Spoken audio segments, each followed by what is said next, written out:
Un saludo. Un día más, con la gracia del Señor, nos disponemos a continuar el comentario del Catecismo de nuestra Madre la Iglesia. Estamos dentro del artículo del Credo, creo en el Espíritu Santo, y hoy comenzamos a partir del punto 702 con el título, el epígrafe que tiene el título, El Espíritu y la Palabra de Dios en el tiempo de las promesas. Leo el primer punto, el 702. Desde el comienzo y hasta la plenitud de los tiempos, la misión conjunta del Verbo y del Espíritu del Padre permanece oculta pero activa. El Espíritu de Dios preparaba entonces el tiempo del Mesías y ambos, sin estar todavía plenamente revelados, ya han sido prometidos a fin de ser esperados y aceptados cuando se manifiesten. Por eso cuando la Iglesia lee el Antiguo Testamento, investiga en él lo que el Espíritu que habló por los profetas quiere decirnos acerca de Cristo. Luego continúa un poco más, pero esta es la primera afirmación del Catecismo. Una afirmación interesante porque estamos como queriendo ahora descubrir, bueno, ¿cómo aparece la Santísima Trinidad en el Antiguo Testamento? Hemos tenido ocasión de ver, pues, cómo en el Nuevo Testamento está mucho más claramente manifestada, ¿no? Pero ¿cómo está presente desde el comienzo de la revelación, pues, en la figura del Verbo y del Espíritu Santo? Siendo así que la del Padre está claramente manifestada, ¿no? Pues, haciendo referencia, en primer lugar, a que existe una plenitud de los tiempos, ¿no? Gálatas 4:4 dice, al llegar la plenitud de los tiempos, envió Dios a su Hijo, nacido de una mujer. Es decir, que en el plan de Dios hay una plenitud de los tiempos. Y esa plenitud de los tiempos está en Jesucristo.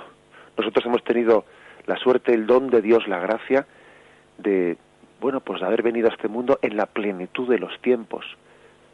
Recordad cómo Jesús dice, ¿no?, a los fariseos, muchos soñaron con ver lo que vosotros estáis viendo y murieron sin verlo.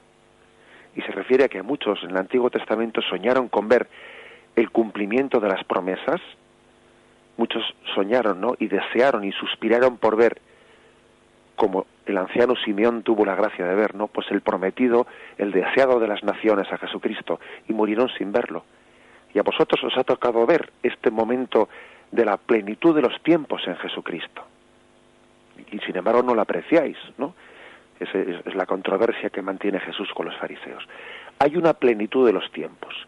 Y esa plenitud de los tiempos es, pues, la manifestación del Hijo, que estaba oculto en el Padre. La manifestación del Espíritu Santo. Es la plenitud de los tiempos. Y ahora la pregunta es, ¿y antes que eso? Antes que eso, dice aquí algo curioso, que el Verbo y el Espíritu del Padre permanecían ocultos pero activos. Es decir, estaban actuando, aunque estaban ocultos, no claramente manifestados, ¿no?, pero estaban activos. El Espíritu de Dios preparaba el tiempo del Mesías y ambos, o sea, el Verbo, la segunda persona y la tercera persona de la Santísima Trinidad, sin estar todavía plenamente revelados, o sea, sin haberse descubierto a las claras, ya estaban prometidos. Estaba prometida su llegada, estaba prometida su manifestación, para que así fuesen esperados y aceptados cuando se manifestasen. Cosa que el Señor hace con frecuencia, es decir, no enviar sin más, ¿no?, sino primeramente anunciar una llegada, anunciar la llegada del Hijo, anunciar la llegada del Espíritu. El mismo Jesús dice, pues conviene que yo me vaya para que así venga a vosotros el Espíritu. ¿Y por qué lo anuncia Jesús? Pues lo anuncia para que sea deseado, para que sea esperado. Los dones, si no son previamente anunciados, si no hay un tiempo de espera para recibirlos, pues luego no son debidamente apreciados. Las cosas que vienen así, digamos, inmediatamente, que vienen sin preparación previa, que vienen sin haberlas deseado, sin haberlas echado en falta, bueno, pues sencillamente son dones que según vienen se van, y que a veces es lo que nos pasa a nosotros, ¿no? en esta sociedad así, digamos, pues de consumismo compulsivo, en el que las cosas pues las obtenemos automáticamente, es desearlas y conseguirlas, y luego una vez que las hemos conseguido, hartarnos de ellas, ¿no? En la pedagogía de Dios hay un tiempo de espera, un tiempo de preparación, para que de esa manera valoremos y nos dispongamos en la oración de petición, cuando decimos, ven Señor Jesús, para que después esa espera nos haga caer en cuenta del don tan grande que esperamos. Uno de los motivos por los cuales Dios, dice también este catecismo, ¿no? Ya tendremos ocasión de verlo en la parte final del catecismo, cuando habla de la oración, que uno de los motivos por los que Dios a veces pues se retarda para cumplir, o sea, para responder a nuestras peticiones, ¿no? Para dar cumplimiento a eso que le estamos pidiendo, Dios a veces se retarda por motivo de que quiere que nosotros estemos cerca de Él, ¿no? Pidiéndole, para que nosotros, pidiendo una y otra vez, estemos cerca de Dios. Eso lo dice San Juan Crisóstomo. Dios a veces retarda la concesión de los dones que estamos pidiendo, para que así, mientras que los estamos esperando, seamos mendigos de la gracia. Si se nos diesen así inmediatamente eso que le estamos pidiendo a Dios, si fuese la oración de petición, si fuese una cosa automática, lo pido y lo tengo automáticamente, pues estaríamos como perdiendo lo más importante de la oración de petición, porque lo más importante de la oración de petición es estar junto a Dios y ser mendigo de Dios, mendigo de su gracia. Bien, por eso en la pedagogía de Dios hay un tiempo de preparación, un tiempo de espera, para que crezca el hambre de Dios en nosotros, crezca la conciencia de la necesidad que tenemos de Él. En este sentido, pues hay que decir que el Verbo y el Espíritu Santo eran esperados, eran ya ancestralmente esperados en el Antiguo Testamento. Por eso cuando la Iglesia lee el Antiguo Testamento, investiga en él lo que el Espíritu Santo habló por los profetas. Aquí hay un par de textos a los que nos hace referencia el Catecismo. 2 Corintios, segunda carta a los Corintios, capítulo 3, 14, dice: pero se embotaron sus inteligencias. En efecto, hasta el día de hoy perdura ese mismo velo en la lectura del Antiguo Testamento. El velo no se ha levantado, pues solo en Cristo desaparece.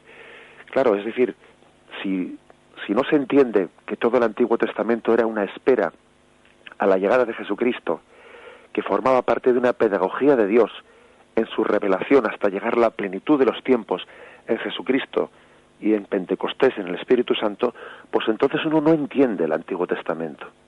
No lo entiende, ¿no? Permanece como un velo en él, porque no tiene la clave de comprensión del Antiguo Testamento. Un velo que no termina de caer de sus ojos. Y es en Cristo cuando desaparece ese velo. Me imagino que estaréis recordando más de uno, pues ese episodio de Jesús caminando junto a los discípulos de Maús, en el que les hace caer ese velo, el velo de comprender todo lo que estaba dicho por Jesús en el Antiguo Testamento. Dice allí en Lucas 22, 44, ¿no? Era necesario que todo aquello, que todo lo que estaba escrito en la ley de Moisés, de profetas y de los salmos acerca de mí se cumpliese. Y poco a poco les fue explicando todo lo que se refería a él en la Sagrada Escritura. Y a ellos se les cae como el velo de no entendían lo que se refería a Jesús en el Antiguo Testamento. Y cuando se les cae ese velo, cuando comprenden profundamente las Escrituras, es también cuando conocen a Jesús al partir el pan. Hay pues un velo en el Antiguo Testamento que se desvela al revelarse Jesucristo y al revelarse el Espíritu Santo. En esa clave, ¿no? En esa clave hay que leer la Sagrada Escritura. Juan 5, versículos 39 al 46 dice: vosotros investigáis las Escrituras, ya que creéis tener en ellas vida eterna. Ellas son las que dan testimonio de mí, y vosotros no queréis venir a mí para tener vida. La gloria no la recibo de los hombres, pero yo os conozco. No tenéis en vosotros el amor de Dios. Yo he venido en nombre de mi Padre y no me recibís. Si otro viene en mi nombre, a ese le recibís. ¿Cómo podéis creer vosotros que aceptáis gloria unos de otros y no buscáis la gloria que viene del único Dios? No penséis que os voy a acusar yo delante del Padre. Vuestro acusador es Moisés, en quien habéis puesto vuestra esperanza, porque si creyerais a Moisés, me creeríais también a mí, porque él escribió de mí. Fijaros en la controversia de Jesús, ¿no?, con los fariseos. Vosotros decís que no creéis en Jesús, que creéis únicamente en Moisés. Pero le dice, pero fijaros que Moisés escribió de mí. Moisés mismo, en el que vosotros decís que os apoyáis, él va a dar testimonio contra vosotros, porque él estaba preparando la llegada del Verbo, él estaba preparando la llegada del Espíritu Santo, y vosotros tenéis un velo en vuestros ojos, en el que no termináis de comprender que todo el Antiguo Testamento desembocaba en el Verbo y en el Espíritu Santo, en la revelación plena de la Santísima Trinidad. Bien, esta es de alguna manera la afirmación primera, ¿no?, de este punto del catecismo, cómo toda la Sagrada Escritura, toda la revelación, toda la historia de la salvación estaba conducida a desvelar, a revelarnos, ¿no?, el misterio oculto de Dios. Tenemos la gracia de que en esta plenitud de los tiempos hemos conocido al Padre, hemos conocido al Hijo, hemos conocido al Espíritu Santo. Alabado sea Jesucristo.